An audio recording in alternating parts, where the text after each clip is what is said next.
Well, evidence suggests that the most reliable predictor of a teen's drinking and smoking behavior is whether friends drink or use tobacco. Studies also show family factors play a role, but new research conducted by Brigham Young University found there is another influence: where you live. ABC4's Barb Smith reports. Just around the corner from the homes in this Provo neighborhood, the state liquor store. Across the street from these homes, a smoke shop.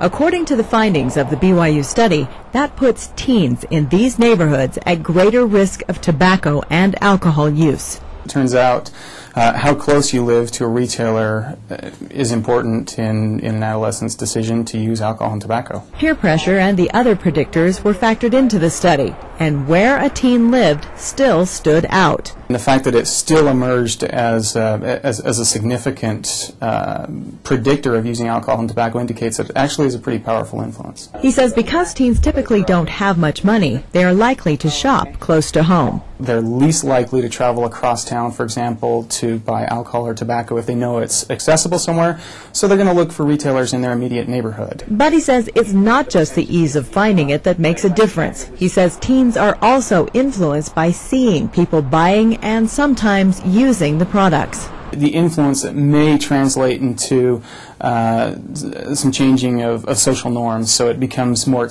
not just accessible, but more acceptable in your community. West says the study also shows teens were influenced by in-store advertising. To the extent that we're able to maybe control or minimize the presence of retailers or how they advertise when they are present, I think is valuable for adolescents.